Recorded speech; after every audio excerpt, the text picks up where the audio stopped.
Hi, food eaters. This is Mel Weinstein, host of the Food Labels Revealed podcast and the self-professed prophet of processed foods. Welcome to the 10th episode. In this program, I'm going to talk mainly about energy-enhancing drinks. Maybe you've heard of the major players in the energy drink industry. Names like Monster, Red Bull, Rockstar. But there are dozens of others in the marketplace. A few months ago, I was standing in the checkout line of my local grocery store. In front of me was a 30-something woman. On the belt, sitting beside her other groceries, were some half-dozen strange-looking little plastic containers that I had never seen before. I took a mental note of the product name. It was Mio. Later, I Googled Mio, and that opened the door to the whole industry of energy enhancers, about which I was pathetically ignorant. I had never downed an energy drink. Aha, I said to myself, that's the subject of a podcast. As I do with every podcast, I researched the topic and started a note file. The file rapidly grew to over 40 pages as the controversial subject of energy drinks expanded before my eyes. Soon, I realized that I couldn't do the subject justice in just one podcast. So, I've split it in two. In this podcast, I'll cover the usual subjects, the products, company histories, ingredient descriptions, and commentary. And, of course, there'll be the ingredient of the day. And also, put my life on the line by guzzling my very first energy drink later in the podcast. In part 2, I'll address the good and the bad, the benefits and the detriments, the testimonials and warnings, and report how I fared after my first encounter with the monster. But first, for those new to the podcast, here's a bit about myself. I have a 30-plus year background in chemistry education, food testing, and chemical research. And for many years, I've had a fascination with what we eat, what makes up what we eat, and what processed foods might be doing to our health. Based on my work experience in the food ingredient industry, I also bring some inside information to the subject. This is the only podcast dedicated to examining the constituents of factory foods. And this is a 100% guaranteed free podcast. It won't cost you a penny, and I swear that I will never ask you for money. I have no sponsors or financial supporters. All the opinions expressed in the podcast are mine, and I promise that I won't promote any business, commercial interest, or organization. Just wanting to keep this podcast authentic. If you are so inclined, drop me a note with questions or comments at this email address, foodlabelsrevealed@gmail.com. That's all one string, foodlabelsrevealed@gmail.com. Also, if you could leave a review, good or bad, at the iTunes Store and at my YouTube channel, search on Food Labels Revealed, I would greatly appreciate it. The last time I checked, there were 0 reviews. Ouch. My hosting website is Podbean, and all the episodes can be obtained at the website, which is www.podbean.com, or by searching online for the title Food Labels Revealed. I have a channel on YouTube devoted to this podcast, so if you prefer to listen with an accompanying slideshow, search for Food Labels Revealed at the YouTube website. And of course, you can listen to the podcast on your smartphone or tablet by installing any of the typical apps like Apple's Podcasts, Google Play, Stitcher, TuneIn Radio, and other lesser-known apps. One final announcement. Although the audio version of the podcast is gaining in popularity, the video version on YouTube is enormously unpopular. As of December 2016, the first 9 episodes had only 158 views, or about 18 views per episode, which is really, really low for a YouTube channel. Plus, there are no public comments. So I've decided that this will be the last episode posted on YouTube unless the viewership radically changes. It takes me about the same amount of time to create a video as it does the audio program, so continuing with the video podcast would not be a good use of my time if very few people are actually watching it. Okay, on with today's subject. Gone are the days when carbonated beverages were just simple things, just mixtures of soda water, syrup, a little bit of flavoring, some color, and maybe a preservative or two. Remember how Coca-Cola, Pepsi, and other beverage companies would advertise their drinks as refreshing, mood-boosting, satisfying, etc.? Well, that wasn't enough, because in the late 60s along came sports drinks with the introduction of Gatorade, with promises to restore the water, the carbs, and electrolytes lost by athletes in their sweaty sports activities. By the way, Gatorade got its name from the University of Florida mascot and the researchers who worked there and came up with it. Nowadays, there are dozens of those types of drinks available. Next came the energy drinks, introduced in the late 1980s with their promise to improve endurance and performance. Those caffeine delivery systems include some unusual and quirky substances whose benefits sit on the fringes of health science. So, food eaters, what's next? I predict for the 2020s, the next generation of beverages will offer complete happiness and contentment, in addition to energy and fluids, using substances yet to be discovered that psychoactively affect our brains. Okay, I divert. Let's get back to the energy drinks. Having researched the topic, I went to the local grocery store to see what they had on hand. There was a special cooler in the beverage aisle stocked with 4 brands of energy drinks and their variations. There was Monster, Red Bull, Rockstar, and Amp. On the other side of the aisle, there was a section with a vast array of energy shots, as they're called, including Mio and its lookalikes, including a grocery store brand. I was amazed by the myriad collection of flavors and energy vitamin combinations. There are 24 Mio products. How does anybody ever decide what to buy? The little containers reminded me of the floss boxes that I use. Well, let's start with the energy drinks in this podcast, and then I'll hit Mio in part 2, the following episode. In general, these energy drinks are marketed to active people, like athletes, or people who want to be active, as well as people who view themselves as kind of different. They are often advertised at athletic events, both regular and extreme sports. The emphasis on their labels is excitement, fear, aggression, fame, and rejuvenation. I'll examine the top 3 players in the energy drink market: Monster Energy, Red Bull, and Rockstar. Let's get started with Monster Energy. It has about 39% of the market and was introduced by Hansen Natural Corporation in April 2002. It's the number 2 player. The regular flavor comes in a black can with a green torn M-shaped logo. There are 34 different drinks under the Monster brand in North America, including its core Monster Energy line, as well as Java Monster Extra Strength Import, Rehab, and Muscle Monster. The logo is composed of a vibrant large green M on a black field. The M is stylized in such a way as to imply that it is formed by the claws of a monster ripping through the can. On the back of the can is a figure who looks like a monstrous jock. Here is how the company describes its beverages. Quote, "Tear into a can of the meanest energy drink on the planet, Monster Energy. It's the ideal combination of the right ingredients in the right proportion to deliver the big, bad buzz that only Monster can. Monster packs a powerful punch, but has a smooth, easy drinking flavor. Athletes, musicians, anarchists, co-eds, road warriors, metalheads, geeks, hipsters, and bikers dig it. You will too. Unleash the beast." End of quote.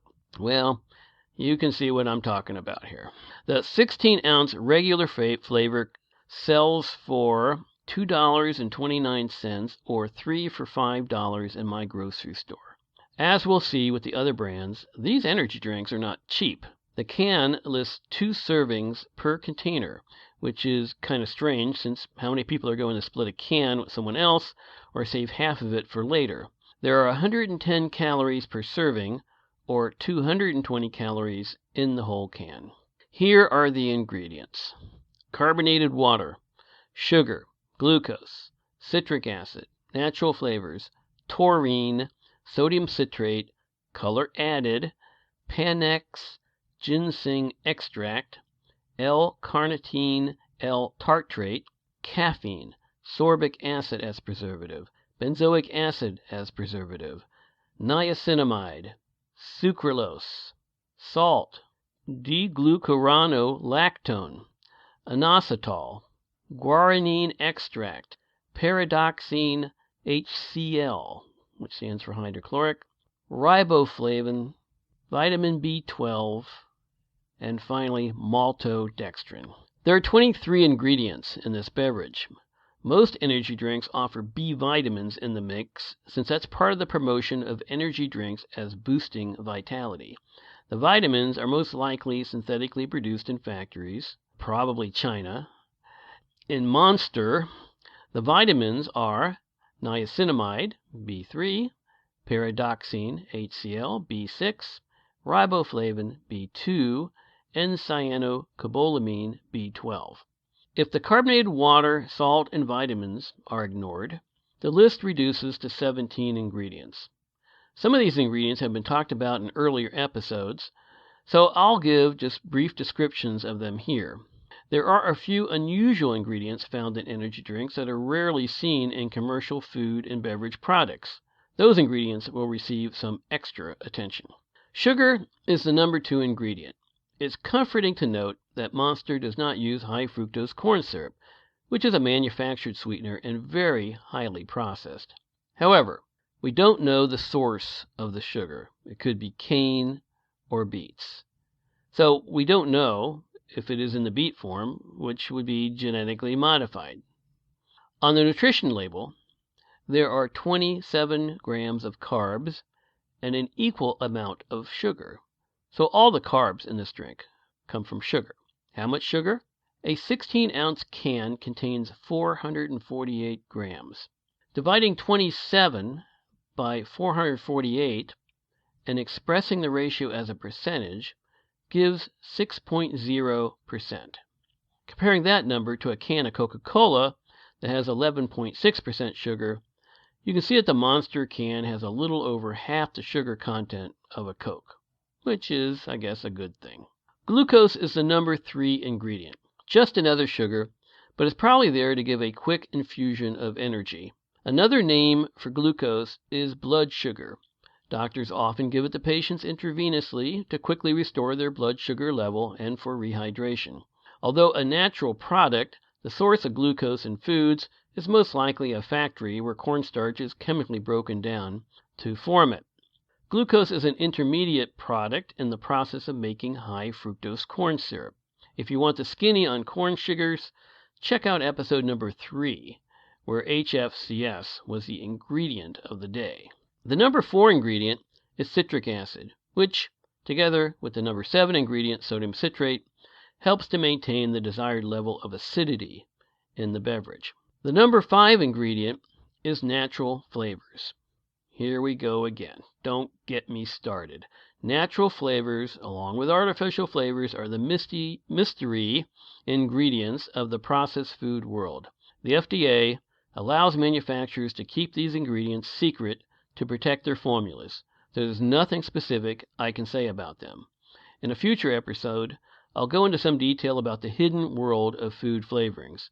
I recently read a very interesting book on the subject. The number 6 ingredient is taurine. It's a natural compound found in many animal tissues and is a major component of bile, which is found in the large intestine. It accounts for 0.1% of your body weight. It has many functions, including cardiovascular, development of skeletal muscle, and the functioning of the central nervous system. Its name comes from the Latin word for bull or ox, which is taurus. It was originally isolated from ox bile in 1827. So why is it in the Monster energy drink? And this is the first strange ingredient we've come to. Here are some possible reasons. Supplementation with taurine has been shown to prevent oxidative stress induced by exercise. Also, dietary taurine has a blood cholesterol lowering effect in young, overweight adults. Furthermore, body weight also decreased significantly with taurine supplementation. The amount placed in energy drinks, however, is well below what would be needed for therapeutic benefits or for any potential side effects. On the downside, taurine can cause dangerously low levels of blood pressure. Taurine, which, if anything, seems to have a sedating effect on the brain, may actually play a role in the crash people often report after drinking highly caffeinated beverages. Most people will intake anywhere from 40 to 400 milligrams of taurine per day through the food products they eat. The RDA of taurine is 2,000 to 6,000 milligrams per day. One can of Monster Energy drink can have up to 2,000 milligrams of taurine. Incidentally, taurine is an essential nutrient for cats since their bodies cannot manufacture it. Most dry and wet cat foods are supplemented with taurine. The number 8 ingredient is color added. Well, that's a ridiculous term. I don't know how the FDA allows the Monster Company or any company to get away with that ingredient description. How generic is that? Color added. The majority of beverage and food manufacturers either name the colors in their products or vaguely list them as natural or artificial. Monster keeps their customers even more in the dark about how their beverages are colored. The number 9 ingredient is Panax ginseng extract, also known as Asian or Korean ginseng. Ginseng is a perennial plant found in several parts of the world. There are 11 species under the genus Panax, which in Greek means all healing and is related to the word panacea. The medicinal properties of its roots have been known for many centuries, particularly in Asia, and include its use as a muscle relaxant, aphrodisiac, and stimulant. It's generally considered safe. However, when combined with caffeine, for example in energy drinks, the following side effects are possible: low blood pressure, edema, headache, insomnia, fever, appetite suppression, nausea, diarrhea, nosebleeds, and miscarriage. Panax ginseng extract is made by steeping the roots of the ginseng plant and root hairs in water, alcohol, or an alcohol-water mixture to extract its constituents. The number 10 ingredient is L-carnitine L-tartrate. The active component of this compound is the carnitine, a natural substance found in high concentrations in animal flesh. Carnitine is derived from the Latin word for meat, which is carnem. The L in front of the word refers to the biologically active form of carnitine. The inactive form would have a D in front of it. Biologically, carnitine is involved in the transport of fatty acids in cells during the breakdown of fats in the body. The therapeutic effects of carnitine are controversial. In taking it as a supplement, claims are made that it lowers the risk of arrhythmias, irregular heartbeats, after a heart attack. A downside is the ability of intestinal bacteria to break down carnitine into trimethylamine, which is oxidized in the liver to produce a compound associated with arteriosclerosis. Some people claim that carnitine improves exercise performance and helps in weight loss, but so far, the medical science does not seem to support those claims. An excess of carnitine can cause vomiting, nausea, headache, diarrhea, stuffy nose, restlessness, and sleeping difficulty. The number 11 ingredient is caffeine.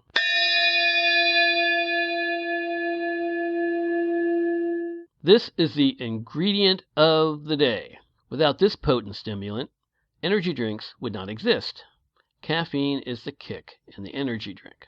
Of course, caffeine is a natural product, and people have been enjoying its effects for thousands of years starting with the cultivation of tea in China as early as the 2nd century BC, then later in coffee beverages first prepared in northern Africa in the 10th century AD. The actual discovery of caffeine did not occur until 1819 by a German chemist named Friedlieb Runge, who isolated a bitter white powder from coffee, which he called café base. Café for coffee, of course, and base because of caffeine's alkaline, bitter taste. The caffeine found in energy drinks is most likely not natural, but probably is synthetic. Caffeine has an interesting property called sublimation, which is used to purify it. Many years ago when I taught organic chemistry, there was a lab where the objective was to isolate caffeine from coffee. After making coffee, the students mixed it with a solvent to extract out the caffeine. The solvent was evaporated, leaving behind a dirty residue of caffeine. The caffeine was purified by subliming it. That is, when heated, the solid caffeine turned into a gas, not a liquid. Way cool, huh? When the gas struck a cold surface, like the bottom of a jar filled with ice, the caffeine solidified into beautiful white crystals. Caffeine has a bunch of medical properties and is the world's most widely consumed psychoactive drug. But it has a Jekyll and Hyde personality. Its medical properties can be both beneficial and harmful. Here are the beneficial effects. Can treat premature infant breathing problems. Has a protective effect against Parkinson's disease and some types of cancer. Reduces coronary artery disease. Reduces drowsiness when necessary, such as when you're driving. For example, Vivarin or no-dose tablets, have caffeine in them. Increased attention and alertness. Lower risk of diabetes. Increased metabolic rate. Moderate doses of caffeine, around 345 milligrams per 150-pound person, can improve sprint performance, cycling and running time trial performance, endurance, that is, it delays the onset of muscle fatigue and central fatigue, and cycling power output. May reduce depression and lower risk of suicide. The harmful effects include anxiety, insomnia, some issues with withdrawal, such as sleepiness, headache, and irritability, increased blood pressure, increased urine output, bone loss in postmenopausal women. People with heart problems can go into cardiac arrest after ingesting low doses of it. Caffeine is classified by the FDA as generally recognized as safe, or GRAS. Toxic doses, over 10 grams per day for an adult, are much higher than typical doses of under 500 milligrams per day. A cup of coffee contains 80 to 175 milligrams of caffeine, depending upon what bean is used and how it's prepared. For example, drip, percolation, or espresso. Thus, it requires roughly 50 to 100 ordinary cups of coffee to reach a lethal dose. And not too many people will be consuming that many. However, pure powdered caffeine, which is available as a dietary supplement, can be lethal in tablespoon-sized amounts. Now, in the Monster Energy drink, the caffeine content per 16 ounces is 180 milligrams, similar to a very strong cup of coffee, and slightly less than the amount found in a tablet of Vivarin or no-dose, which is 200 milligrams. The situation is different for kids. For ages 4 to 12, the maximum caffeine intake ranges from 45 to 85 milligrams. The older the kid, the higher the number. So if a youngster downs a 16-ounce can of Monster with 180 milligrams of caffeine, there could be some medical consequences. I'll come back to that in part 2 of the program. The number 12 and number 13 ingredients are sorbic acid and benzoic acid. Both of these are found in nature, but factory-made analogs are used in the drinks. These substances serve to keep the beverage from going bad, while it sits on the shelf of the grocery or convenience store. Sorbic acid is considered fairly harmless. Benzoic acid, not too bad, but it can cause allergic reactions such as asthma, hives, red eyes, and skin rashes, especially in people sensitive to aspirin. The number 15 ingredient is sucralose. This extremely processed artificial sweetener, 600 times sweeter than table sugar, was the ingredient of the day in episode number 7. With the use of sucralose, Monster adds an extra bit of sweetness to their beverage, supplementing the sugar and glucose in the formula. The number 17 ingredient is D-glucuronolactone, called DGL for short. DGL is a naturally occurring substance that is present in all connective tissues. It is a white powder soluble in hot and cold water. Manufacturers of energy drinks claim that DGL detoxifies the body. It has been found to be hepatoprotective, meaning it may improve the physical state and function of the liver. Internet reviews by people who use DGL as a supplement report perceived energy and alertness. Energy drinks average 948 to 1137 milligrams per pint. A number of studies indicate that even at high doses, the compound is relatively safe. The number 18 ingredient is inositol. This carbohydrate compound is classified as a sugar alcohol. Other examples are sorbitol, erythritol, and mannitol, with a sweetness estimated at half that of table sugar. Inositol is found in many foods, particularly in fruit such as cantaloupe and oranges. It forms phosphates easily, with the compound phytic acid being the best known one. Biologically, it's involved in a number of processes including insulin transduction and the breakdown of fats. In high enough doses, it seems to have a positive effect on nervous system modulation, but the small amount in energy drinks likely does nothing. Not dangerous or useful. No major side effects have been reported, but it can cause dizziness, tiredness, headaches, and an upset stomach. Ingesting large quantities has been linked to diarrhea. Large doses have been used to treat certain psychiatric disorders. It's questionable what effects inositol has in energy drinks like Monster.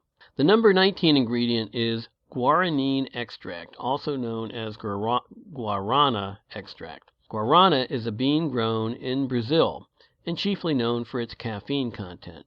Guarana likely enhances the effect of the caffeine in energy drinks. It has long been used by the Amazonians to increase awareness and energy.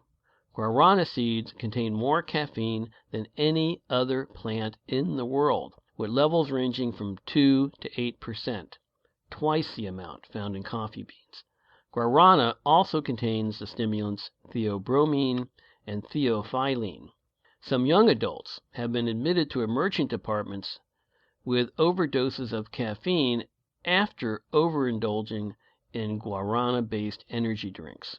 Preliminary research has shown guarana may affect how quickly the body perceives itself to be full. The number 23 ingredient is maltodextrin. Maltodextrins are actually a mixture of semi-sweet molecules that result from the incomplete industrial breakdown of starch, usually cornstarch, by acid or enzymes. These products are used as bulking agents and can impart a mild to moderate sweetness to foods. In the Monster beverage, it's probably used to give the product a smoother mouthfeel. There aren't any health problems associated with maltodextrin, but note that it is a highly processed factory food. The next energy drink to discuss is Red Bull, which is the best seller with roughly 43% of the market share. It's sold by the Austrian company Red Bull GmbH, established in 1987, and the drink is manufactured in Switzerland. It was probably the first energy drink sold in the West. It was patterned after a Thai drink called Grating Ding. In Thai, ding means red, and grating refers to a large bovine. The regular version comes in a blue silver can.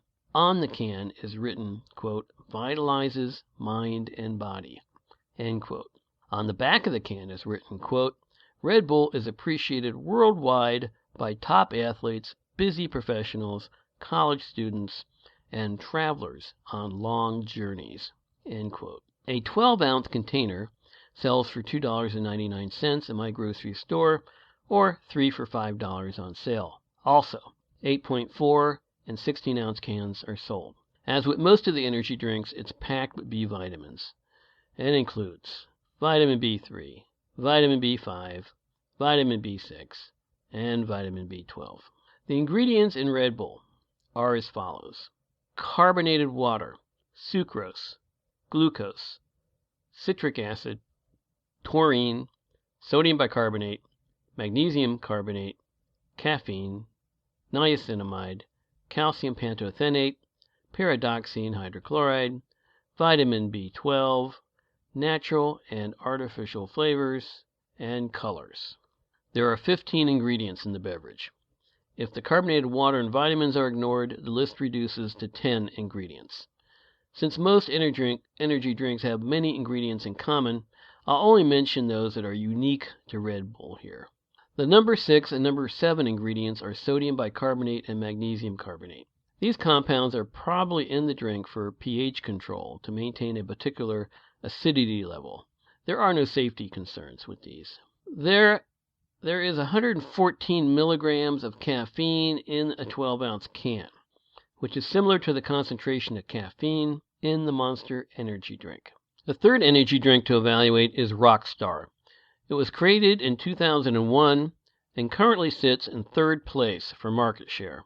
It's available in more than 20 flavors and in more than 30 countries. It was founded in 1998 by Russell Weiner, the son of conservative talk show host Michael Savage. Rockstar sought to differentiate itself from the market leader, Red Bull, by using a 16-ounce can size against Red Bull's 8-ounce can, and marketing itself as twice the size of Red Bull for the same price. Indeed, it was the cheapest energy drink in my store at $1.99 for 16 ounces, or 4 cans for $5. Rockstar claims that its beverages are scientifically formulated, and this is a quote, scientifically formulated to speed the recovery time of those who lead active and exhausting lifestyles, from athletes to rock stars, end quote. The product is distributed by PepsiCo. The drink comes in a black can with a big star in the center. At the top of the can are the words B vitamins, taurine, caffeine. Each 16-ounce can has a whopping 260 calories with 62 grams of sugar, making it the highest carb drink so far, and even sweeter than an equivalent sized can of Coca-Cola. It has the usual B vitamins, but in larger quantities, including B3, B5, B6, B12, and B2. The ingredient list is as follows: carbonated water, sugar, glucose, citric acid, taurine, sodium citrate, guarana seed extract, caffeine, caramel color, natural and artificial flavors, glucuronolactone, sorbic acid as preservative, benzoic acid as preservative, pantothenic acid, niacinamide, inositol, L-carnitine, milk thistle extract, Panax ginseng root extract, riboflavin, pyridoxine HCl, and cyanocarbolamine. There are 23 ingredients overall in the beverage. If the carbonated water and vitamins are ignored, the list reduces to 17 ingredients. Since most energy drinks have many ingredients in common, I'll only mention those that are unique to Rockstar, and there's only 2. The number 9 ingredient is caramel color. As a food ingredient, caramel color has been around a long time. It's manufactured by heating sugar in a caramelization process to produce a very dark brownish-black liquid, which, when diluted, imparts a light brown color to beverages. Generally speaking, it's considered a safe ingredient. The number 19 ingredient is milk thistle extract. This herb is used in traditional Chinese medicine to clear toxic material, to soothe the liver, and to promote bile flow. Though its efficacy in treating diseases is still unknown, milk thistle is sometimes prescribed by herbalists to help treat liver diseases such as cirrhosis, jaundice, and hepatitis. Silymarin is the primary active ingredient in milk thistle. Silymarin is both an anti-inflammatory agent and antioxidant. It's unclear what benefits, if any, this may have in the body. At this point, there's not enough scientific data to say whether or not milk thistle can help liver problems. Medical research does suggest that milk thistle, combined with traditional treatment, can improve diabetes. Studies have shown a decrease in blood sugar levels and an improvement in cholesterol in people with type 2 diabetes. Researchers also have found that milk thistle improved insulin resistance, a key characteristic of type 2 diabetes. Studies show that it's safe when taken for up to 41 months. Milk thistle may cause diarrhea and, more rarely, nausea, bloating, gas, and upset stomach. Women who are breastfeeding or pregnant should avoid using milk thistle. Since milk thistle may mimic the effects of estrogen, some women should not be using it. This includes women who have fibroid tumors or endometriosis. Additionally, women with breast, uterine, and ovarian cancers should not be using it. After a bit of internet research, it's really kind of unclear why milk thistle extract is included in the Rockstar formula.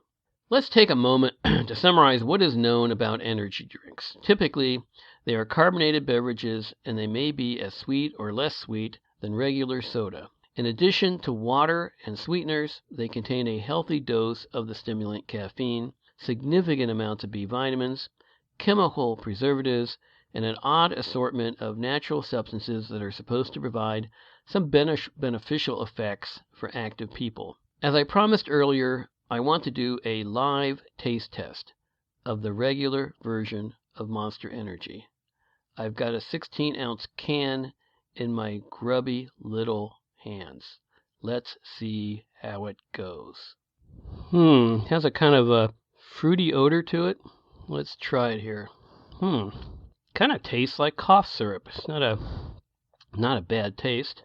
So those natural flavors that were unrevealed earlier are actually a kind of a good combination of, like I said before, like a fruity, sweet taste to it. Really not bad. So in the next episode, I'll let you know if I survived and if I experienced any effects from drinking this can of Monster Energy. So, food eaters, that ends part 1 of the energy drink program. Part 2 will continue with one example of an energy shot beverage, namely Mio. Then I'll get into the controversial side of energy drinks. What's all the hullabaloo about? Are they safe? Are they dangerous? Should they be regulated? Until episode number 11, food eaters, take care. And if you want to eat well and keep yourself healthy, eat food mainly from natural plants, not manufacturing plants.